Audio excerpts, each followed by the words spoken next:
Salut à tous, ça y est, c'est fait. Les huitièmes de finale vont arriver avec évidemment la France. On pensait très certainement qu'ils allaient finir dans les deux premiers de ce groupe, et c'est le cas. Bon, ils sont même premiers, donc c'est très bien.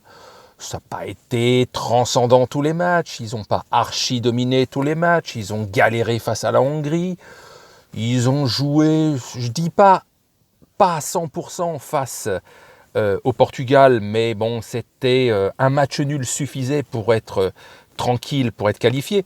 Enfin, voilà, ça, c'est pas une équipe de France qui a rassuré à 100%, mais elle n'a pas été mise non plus totalement en danger. Les autres nations dans cet euro, finalement, il n'y en a pas tant que ça qui ont épaté. Peut-être les Pays-Bas, peut-être la Belgique, peut-être l'Italie, un petit peu la surprise, que je ne voyais pas, on va dire, à ce niveau-là. Mais maintenant, les choses sérieuses vont commencer. Donc, les huitièmes de finale face à la Suisse.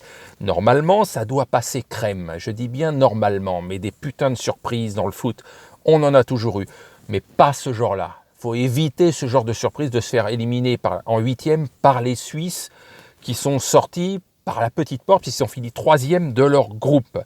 Donc, maintenant que les choses sérieuses vont commencer, on peut commencer à se projeter avec des si. Normalement, arriver en quart de finale et passer la Suisse, ça devrait le faire. Je dis bien ça devrait le faire, sinon c'est le chaos. Bon, donc je disais, en quart de finale, la France tombera sur le vainqueur de Croatie-Espagne.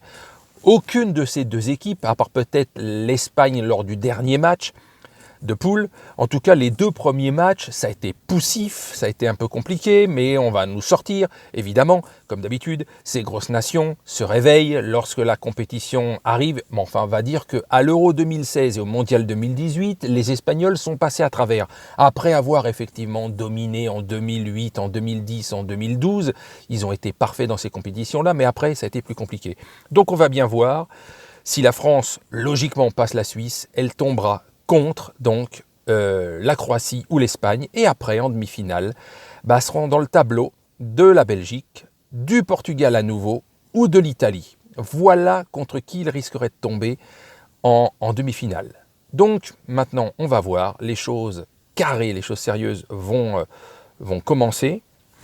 Donc, à voir ce que ça va donner. Mais maintenant, le spectacle commence. La tension va passer un ou deux crans au-dessus. Ça va devenir très intéressant.